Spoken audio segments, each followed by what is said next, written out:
오늘 말씀 제목은 성도의 입, 은혜의 통로라는 제목입니다. 지난주에 이후로 우리가 알고, 느끼고, 행동하고 요거를 한번 보겠습니다. 알고, 이거를 우리 남자, 우리 형제분들만 읽어보겠습니다. 알고는 형제들만 마르는 사람을 죽이기도 하고 살리기도 하는 엄청난 힘이 있음을 깨닫고 하나님께서 우리에게 부패한 말을 버리고 덕을 세우며 은혜를 끼치는 말을 하라고 명령하심을 안다. 느끼고는 우리 자매님들 같이 읽어보겠습니다. 시작. 과거 나의 말로 인해 상처받았을 이들을 생각하며 아까 이제는 내 입술을 통해 하나님의 위로와 생명한 소원을 다 같이 행동하고 그래서 우리 오늘 말씀을 통해서 알고 행동하는 우리 되기를 소망합니다. 성도 여러분, 여러분들 수십 년이 지나도 상처에 박히는 그런 말들이 아직도 생생하고 기억나는 말들이 있나요? 여러분들이 몇십 년이 지나도 아직도 기억나는 말들이 있을 것입니다. 이러한 우리 상처되는 말들은 칼이 되고 가위가 되고 또 총이 되기도 하고 망치가 되기도 하고 이런 것들로 인해서 사람의 말이라는 것은 사람의 인격을 파괴할 수 있는 엄청난 무기가 될 수도 있습니다. 저도 그래서 우리 센터에서 일을 하면서 많이 오는 아이들의 어떤 사안이 뭐냐면 언어폭력입니다. 언어폭력. 여러분, 언어는 때리는 건 아니죠? 물리적으로 얼굴을 가격하는 건 아닙니다. 근데 말이라는 거는 전달이 됩니다. 그래서 우리의 귀에 들어오고 마음에 들어옵니다. 그래서 말을 잘못하면 우리가 누군가의 마음을 박살낼 수 있는 것이죠. 인격을 모독할 수 있고 차별을 할 수 있고 또 엄청난 아픔과 고통을 줄 수 있는 것도 사실은 말입니다. 그래서 요즘에 재밌게 보고 있는 이혼 숙녀 캠프를 보면은 진짜 대단합니다. 이혼 숙녀 캠프에서 서로 막 싸우는 말들을 보면 진짜 살벌하죠. 그래서 그런 말이라는 것은 결국에는 주워 담을 수가 없는 것이죠. 왜? 우리는 말을 통해서 상대방에게 내 감정과 내 것을 전하는데 그것은 주워 담을 수가 없습니다. 그 상대방이 기억하기 때문인 것이죠. 그래서 우리는 그 말이라는 것은 여러분들도 아시겠지만 상당히 중요합니다. 여러분들 여기 뭐가 보이죠? 이게 뭘까요? 배입니다. 배에 뭐라고 하나요? 프로펠러도 하고 요 뒤에 있는 건 뭔가요? 요 뒤에 있는 건 뭐라고 하나요? 네, 이거는 방향 잡는 기능을 하는데 뭐라고 하느냐? 키라고 합니다. 키. 열쇠 키가 아니라 방향을 잡는 키입니다. 근데 키가 이것보다 더 중요할 수도 있습니다. 키는 왜냐하면 방향을 정하기 때문이죠. 그래서 이러한 거대한 이 배는 결국에는 이 키로 인하여 어디로 가냐가 정해지는 것이죠. 그래서 성경에서 특히 야고보서에 뭐라고 나오냐면 말이라는 것은 거대한 배를 움직일 수 있는 키다라고 이야기를 합니다. 그리고 야고보서에서도 동일하게 이 말이라는 것은 불의의 혀다라고 얘기를 해요. 불이 이런 불이 아니라 불의하다 하는 불의하다. 그래서 이 혀로 인하여서 이런 작은 불씨가 원래는 이렇게 큰 산을 태울 수 있는 것은 결국엔 작은 불씨입니다. 이번 주에 광명에서 큰 불이 일어난 거 아세요? 혹시? 모르셨죠? 저기 소화동 쪽에 우리 이따가 영화 보러 가는 AK 그쪽으로 가는 방향에 어느 한 아파트에서 아파트가 불에 다 탔습니다. 그래가지고 죽기도 하고 또 병원에 실려가기도 하고 그런 일들이 있었는데 분이 있었던 것 같아요. 그래서 방화를 한 내용들이 있고 또 SNS 보니까 불타는 영상들이나 그런 것들이 막 떠돌아다니는데 여러분들이 말 한마디로 인하여 그 사람의 마음을 불태워버릴 수도 있습니다. 우리는 말 한마디로 인하여서 그 사람의 마음을 산산조각낼 수 있고 죄로 만들어버릴 수도 있는 것이죠. 그래서 성경에서는 말에 대해서 아주 강력하게 경고하는 내용들이 많습니다. 그래서 이 작은 불씨가 산을 태우는 것처럼 우리 말이라는 것은 조심해야 되는 것이죠. 자, 첫 번째, 먼저 더러운 말을 버려라 라고 이렇게 명령했습니다.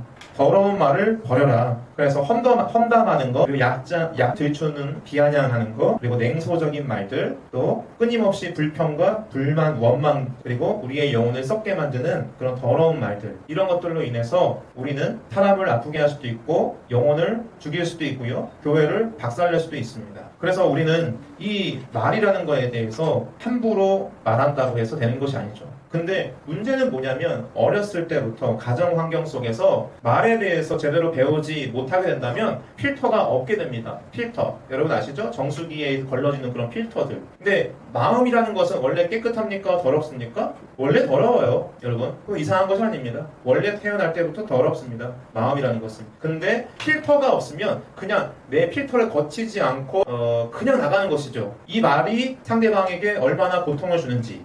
예를 들어서 그런 거죠. 목사님 설교 재미 되게 없어. 이런 말들. 꼭 그렇다는 게 아니라 우리는 어떤 필터 없이 그냥 막 얘기를 해버리면 그냥 내 마음에 들었어. 그냥 얘기를 해버려. 난 그런 자격이 있어. 그냥 말을 해버려. 그러면은 이 말이라는 것은 엄청난 파괴적인 힘이 있기 때문에 내가 말을 해놓고도 상대방이 얼마나 아픈지를 몰라요. 어렸을 때 그런 것들이 잘 훈련이 안 되면은. 그래서 뭐 예를 들어서 시골에 살던가 시골에 살던가 뭐 섬 이런 데서 사는 분들이 부모님들께서 많이 바쁘세요. 그 농사를 지으시고 어떤 분들은 배에 나가셔가지고 몇 달 동안 안 들어오시기도 하고 그러니까 시골이나 농사나 막 그런 그 어부나 그렇게 산에 사시는 분들이나 그런 분들 대체적으로 이게 훈련이 안 돼요 집에서. 그러니까 어렸을 때부터 그냥 뛰어노는 거죠. 막 그 동네에서 그냥 산에서 막 뛰어노는 거예요. 그리고 그냥 그 섬에서 막 뛰어노는 거예요. 그래서 어떤 제가 아는 목사님은 섬에서 태어나셨고 섬에서 뭐 30년 동안 사셨대요. 그런데 그게 그냥 혼자서 살았어요. 부모님의 어떤 관리나 교육이 없었어. 그러니까 그냥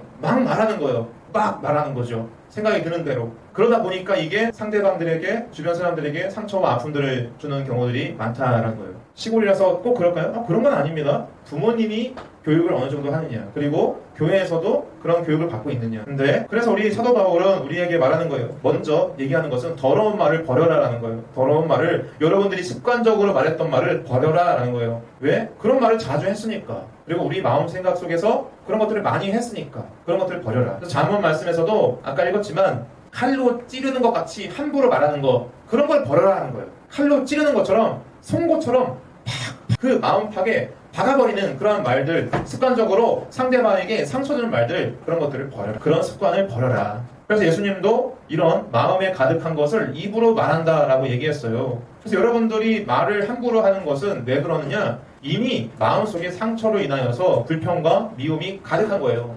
예수님의 치유가 필요하고 회복이 필요합니다. 자, 두 번째 사도 바울은 뭐라고 했느냐? 덕을 세우는 선한 말을 해라. 덕을 세우는 것이 무엇일까? 덕을 세우는 거? 그리고 선한 말은 또 뭐야? 이것은 뭐 간단하게 말해서 우리의 말을 오직 덕을 세우는데 사용하도록 선한 말을 해라 라는 거예요. 이 덕을 세운다라는 말이 뭐냐면 여기 그림에 나와 있는 것처럼 건축물을 세우는 것과 관계가 깊은 단어예요. 덕을 세운다. 그래서 건축을 세운다라는 것은 반대말이 뭐죠? 건물을 무너뜨린다는 거죠. 말을 함부로 잘못하면 건물을 무너뜨리는 것과 같이 모든 것을 파괴시킬 수 있다는 거예요. 근데 덕을 세우는 말이 무엇이냐? 건물을 하나하나 세우는 거예요. 그래서 여러분들이 교회 내에서도 말하는 거에 대해서 배우시고 훈련을 받으셔야 돼요. 왜? 여기 기술자도 처음부터 이런 건물을 잘 세웠습니까? 처음부터 그냥 노가다 나가가지고 뭐나 나르는 거죠. 기술이 없으니까. 그런데 하다 보면은 기술이 생기고 또 배우다 보면은 잘 하게 되는 기술자가 되는 거예요. 그래서 여러분들도 이제는 나중에는 결국에는 언어적으로 말 사용의 전문가가 되어야 합니다. 나는 그냥 평범한데요? 아니 그게 아니라 여러분들이 평범하지만 평범한 직장 생활을 하고 평범한 사람들이지만 말 사용에 대해서 덕을 세우는데 누군가의 덕을 세우는데 인격을 세우고 또 사랑을 세우고 은혜를 끼치는 말을 하는 것이죠. 그래서 잠언 12장 18절에 아까 읽었지만 지혜로운 자의 혀는 양약과 같으니라. 먹으면은 오히려 건강해져요.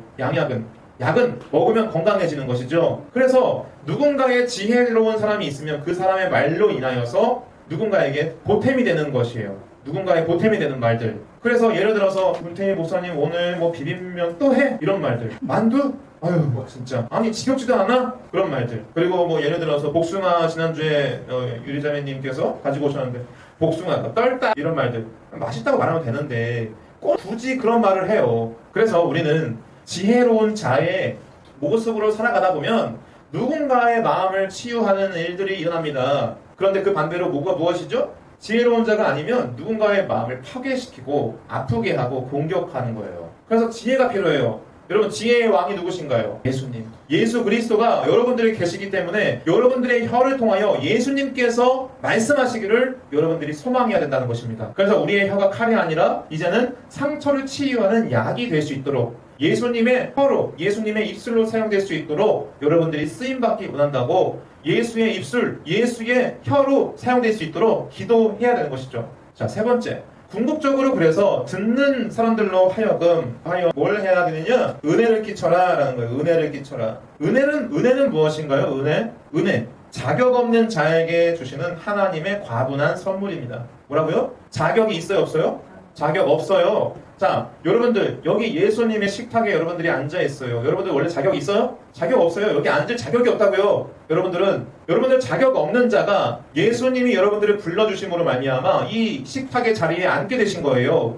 그래서 여러분들이 이 식탁에 앉아있는 예수님이 공급하시는 맛있는 음식을 먹는 거예요. 여러분, 먹으면 어떤 느낌이 나요? 맛있잖아요. 예수님이 차려주신 음식이라고 한다면 맛있겠죠. 그럼 맛보는 거죠? 맛을 보면 어때요? 아, 맛있다. 그러면 이거 나 혼자 먹어야지 이런 생각이 들죠? 저라면 그럴 것 같긴 해요. 그런데 은혜를 아는 사람, 즉 자격 없는 자가 이 식탁에 앉아 맛있는 예수님의 음식을 먹는다면 누군가에게도 그 맛있는 음식을 먹어볼래? 라고 하지 않을까요? 자격 없는 자가 먹었으니까. 자격 있는 자였으면은 뭐라고 하죠? 나 자격 있어. 너희들 먹지마 나가. 이렇게 얘기하겠죠. 자격 있다고 생각하면은. 그러니까 자격 있는 자와 자격 없는 자로 우리가 다 판단하겠죠. 넌 자격 없어 나가. 이런 식으로 말이죠. 그래서 우리는 자격이 없다라는 것을 알아야 되는 것이고 예수님께서 여러분들에게 은혜의 맛을 맛보게 해줬습니다. 그것이죠. 은혜를 끼치는 말을 해라 라는 것은 무엇이냐?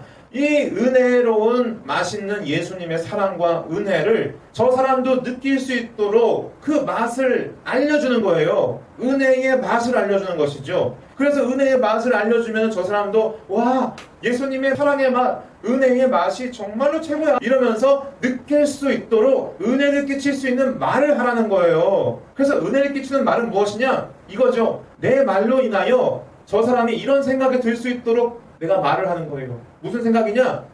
저 사람으로 인해서 내가 참 하나님의 사랑을 경험하고 있어. 저 사람으로 인해서 내가 예수님의 사랑이 무엇인지 알 것 같아. 그런 느낌을 들 수 있도록 말을 하라는 거예요. 평상시에도. 그래서 이것이 은혜를 끼치는 말이다라는 것이죠. 하나님이 나를 이렇게 생각하시나 봐. 하나님이 나를 사랑하시는구나. 이것을 느낄 수 있는 말. 그것이 은혜를 끼치는 말이에요. 자, 오늘 말씀을 마치려고 합니다. 우리는 스펀지와도 같아요. 스펀지. 여기에 스펀지가 나왔어요. 노란 스펀지, 분홍 스펀지. 집안에 이런 것들 하나씩은 있으시겠죠. 근데 우리의 마음이 이렇습니다. 우리가 이 스펀지처럼 무엇을 머금고 있느냐? 예수님의 은혜의 맛을 머금고 있느냐? 아니면 세상의 독한 것들을 머금고 있느냐? 그걸로 인하여서 우리의 말의 습관이 달라집니다. 그래서 여러분들이 예수님의 은혜의 맛을 머금고 있다면 누군가를 세워줄 수 있는 덕을 끼치고 은혜를 끼치는 그런 말들을 하게 되고 사람을 살리는 말을 하게 되고 혹은 세상에 더러운 것들을 머금고 있는 것들이라면 우리가 악한 것들, 독한 것들을 누군가한테 계속 말하겠죠. 왜요? 잠언은 뭐라고 하느냐? 아까도 나와있죠. 아까 죽고 사는 것이 어디에 달렸다라고 하는지 아세요? 죽고 사는 것이 주보해보세요. 여러분 뭐라고 써있어요? 네, 죽고 사는 것은 혀의 힘에 달려있다. 사람을 죽일 수 있는 것도 혀이고요. 사람을 살릴 수 있는 것도 혀입니다. 그래서 여러분들이 무엇을 머금고 있는 그 스펀지 같은 마음에 있느냐, 그리고 그 스펀지에 담겨져 있는 여러분들의 마음에 담겨져 있는 그것이 무엇이냐에 따라서 생명을 살릴 수도 있고 죽일 수도 있는 거. 근데 우리 섬기는 교회는 우리 모든 공동체원들은 어디를 가든 또 어디에 있든 무엇을 하든 덕을 세우는 말, 은혜를 끼치는 말로 세우기를 바랍니다. 그래서 우리 기독교인들이 나 교회 다녀 라고 하면은 보통 사람들이 너 이렇게 얘기하죠. 교회를 다닌다고? 그게 무슨 반응인가요? 너의 말은 진짜 악독했어. 이런 표현이겠죠. 그걸 반증하는 것이죠. 근데 평상시에 나 기독교인이야 말을 하지 않더라도 우리 말로 인하여 예수님의 향기가 드러날 수 있고 예수님이 우리의 말과 혀로 인하여 저 사람은 뭔가 달라. 저 사람은 진짜 뭔가 말을 따뜻하게 해줘. 내 마음을 위로해줘. 저 사람의 말 대화하면 정말 시간 가는 줄 모르고 너무 행복해. 이러한 세상 사람들의 피드백이 있을 것입니다. 이제는 우리가 결단합시다. 여러분들이 과거에 누군가에게 정말 송곳으로 찌르는 그 칼날처럼 마음을 아프게 했던 그 말들을 했던 것들을 회개하시기를 바랍니다. 그리고 우리 안에 계신 성령님께서 우리 입술에 파수꾼, 지킴이가 되어주셔서 악하고 독한 말들을 막아달라고 간구하시기를 바랍니다. 그리고 우리의 말로 인하여 은혜를 끼치는 은혜의 통로가 되는 그러한 입술이 되게 해달라고 우리 같이 간구하기를 소망합니다. 그럼 우리 모두 되기를 축원드립니다.